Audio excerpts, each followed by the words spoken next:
Nos gustaba la casa porque aparte de espaciosa y antigua, hoy que las casas antiguas sucumben a la más ventajosa liquidación de sus materiales, guardaba los recuerdos de nuestros bisabuelos, el abuelo paterno, nuestros padres y toda la infancia.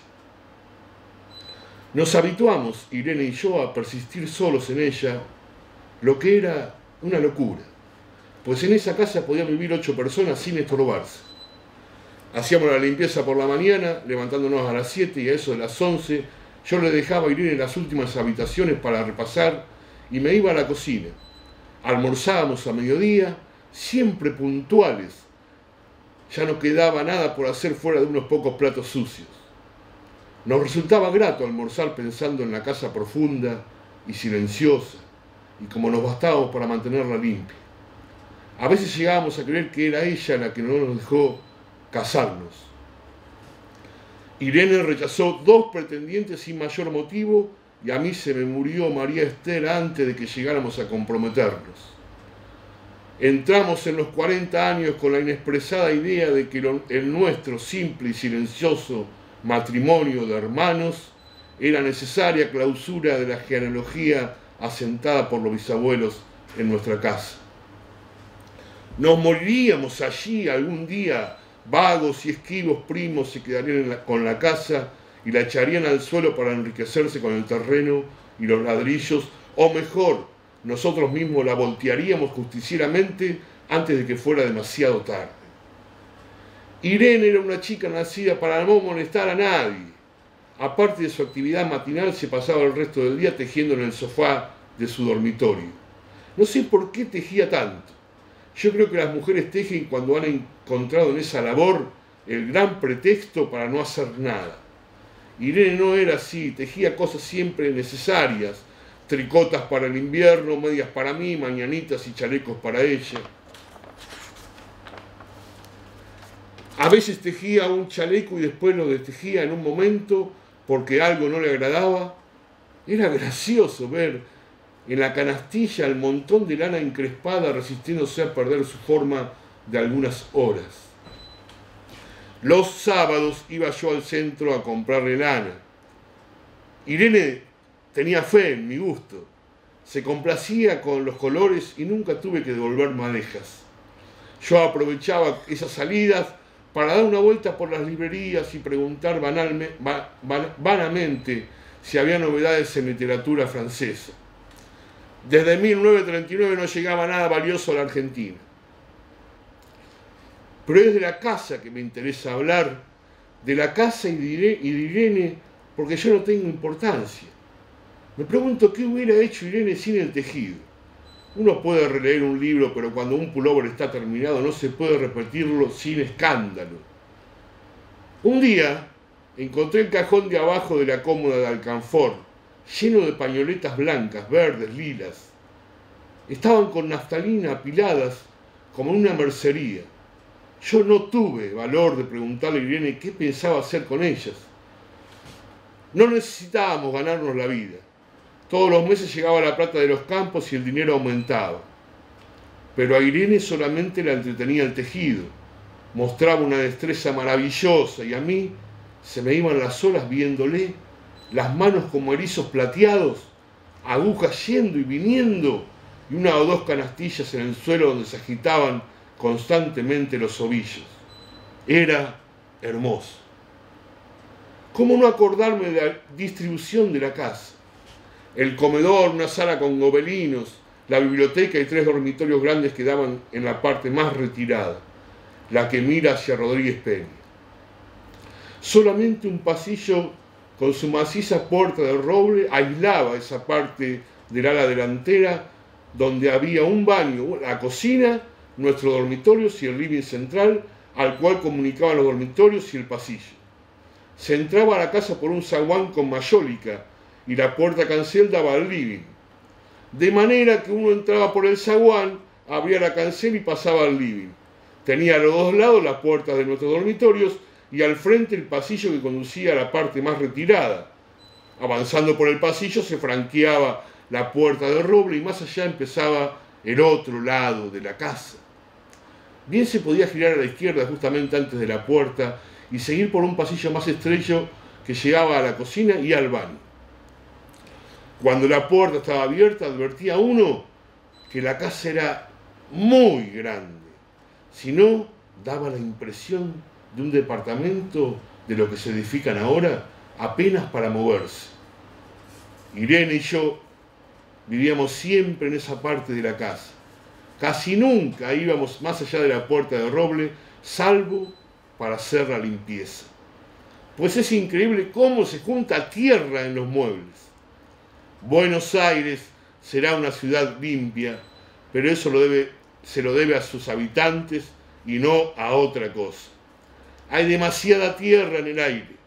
Apenas sopla una ráfaga, se palpa el polvo en los mármoles de las consolas y entre los rombos de las carpetas de macramé. Da trabajo sacarlo bien con plumero. Vuela y se suspende en el aire. Un momento después se deposita de nuevo en los muebles y los pianos. Lo recordaré siempre con claridad porque fue simple y sin circunstancias inútiles. Irene estaba tejiendo en su dormitorio, eran las 8 de la noche y de repente se me ocurrió poner al fuego una pavita con el mate.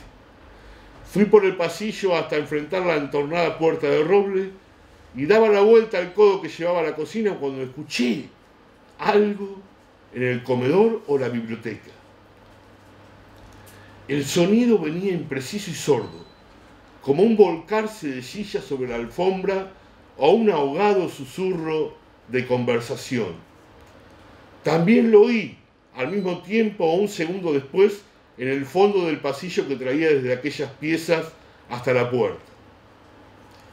Me tiré contra la puerta antes de que fuera demasiado tarde. La cerré de golpe apoyando el cuerpo. Felizmente la llave estaba puesta de nuestro lado y además corrí el gran cerrojo para más seguridad. Fui a la cocina, calenté la pavita y cuando estuve de vuelta con la bandeja del mate, le dije a Irene: tuve que cerrar la puerta del pasillo, han tomado la parte del fondo. Dejó caer el tejido y me miró con sus graves ojos cansados. ¿Estás seguro? Asentí. Entonces, dijo recogiendo las agujas, tendremos que vivir en este lado. Yo cebaba el mate con mucho cuidado, pero ella tardó un rato en reanudar su labor. Me acuerdo que tejía un chaleco gris. A mí me gustaba ese chaleco. Los primeros días nos pareció penoso porque ambos habíamos dejado en la parte tomada muchas cosas que queríamos. Mis libros de literatura francesa, por ejemplo, estaban todos en la biblioteca. Irene extrañaba unas carpetas, un par de pantuflas que tanto le abrigaban en invierno. Yo sentía mi pipa de enebro y creo que Irene pensó en una botella de esperidina de muchos años. Con frecuencia, pero esto solamente sucedió los primeros días, cerrábamos algún cajón de las cómodas y nos mirábamos con tristeza. No está aquí, pero también tuvimos ventajas. La limpieza de la casa se simplificó, tanto que aún levantándonos tardísimo, a las 9:30, por ejemplo, no daban las 11 y ya estábamos de brazos cruzados. Irene se acostumbró a ir conmigo a la cocina y ayudarme a preparar el almuerzo. Lo pensamos bien y se decidió esto. Mientras yo preparaba el almuerzo, Irene cocinaría platos para comer fríos de noche. Nos alegramos porque siempre resultó molesto tener que abandonar los dormitorios al atardecer y ponerse a cocinar. Ahora nos bastaba con la mesa en el dormitorio de Irene y las fuentes de comida fiambre. Irene estaba contenta porque le quedaba más tiempo para tejer. Yo andaba un poco perdido a causa de los libros, pero por no afligir a mi hermana me puse a revisar la colección de estampillas de papá y eso me sirvió para matar el tiempo. Nos divertíamos mucho, cada uno en sus cosas, casi siempre reunidos en el dormitorio de Irene, que era más cómodo. A veces Irene decía: fíjate este punto que se me ha ocurrido, ¿no daba un dibujo de trébol? Un rato después, era yo el que le ponía ante los ojos un cuadrito de papel para que viese el mérito de algún sello de Eupen y Malmedy. Estábamos bien y poco a poco empezábamos a no pensar. Se puede vivir sin pensar. Cuando Irene soñaba en alta voz, yo me desvelaba enseguida. Nunca pude habituarme a esa voz de estatua o de papagayo, voz que viene de los sueños y no de la garganta. Irene decía que mis sueños consistían en grandes sacudones que a veces hacían caer el cobertor. Nuestros dormitorios tenían el living de por medio, pero de noche se escuchaba cualquier cosa en la casa. Nos oíamos respirar, toser, presentíamos el ademán que conduce a la llave del velador, los mutuos y frecuentes insomnios. Fuera de eso, todo estaba callado en la casa. De día eran los rumores domésticos, el roce metálico de las agujas de tejer, un crujido al pasar las hojas del álbum filatélico. La puerta de roble, creo haberlo dicho, era maciza. En la cocina y el baño, que quedaban tocando la parte tomada, nos poníamos a hablar en voz más alta, o Irene cantaba canciones de cuna. En una cocina hay demasiado ruido de loza y vidrios para que otros sonidos irrumpan en ella. Muy pocas veces permitíamos allí el silencio, pero cuando tornábamos a los dormitorios y al living, entonces la casa se ponía callada y a media luz, hasta que pasábamos más despacio para no molestarlos. Yo creo que era por eso que de noche, cuando Irene empezaba a soñar en alta voz, me desvelaba enseguida. Es casi repetir lo mismo salvo las consecuencias. De noche siento sed, y antes de acostarnos le dije a Irene que iba a la cocina para servirme un vaso de agua. Desde la puerta del dormitorio ella tejía, oí ruido en la cocina.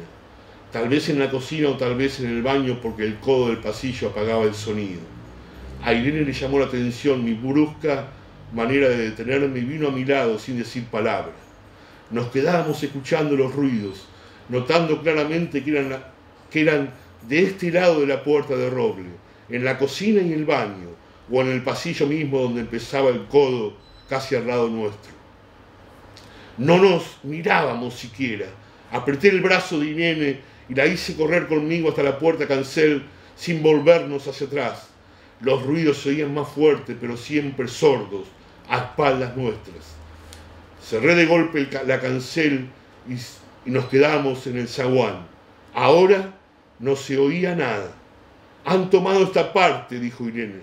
El tejido le colgaba de las manos y las hebras iban hasta la cancel y se perdían debajo. Cuando vio que los ovillos se habían quedado del otro lado, soltó el tejido sin mirarlo. ¿Tuviste tiempo de traer alguna cosa?, le pregunté inútilmente. No, nada. Estábamos con lo puesto. Me acordé de los 15.000 pesos en el armario de mi dormitorio. Ya era tarde ahora. Como me quedaba el reloj pulsera, vi que eran las 11 de la noche. Rodeé con mi brazo la cintura de Irene. Yo creo que ella estaba llorando y salimos así a la calle. Antes de alejarnos tuve lástima. Cerré bien la puerta de entrada y tiré la llave a la alcantarilla. No fuese que a algún pobre diablo se le ocurriera robar y se metiera en la casa a esa hora y con la casa tomada.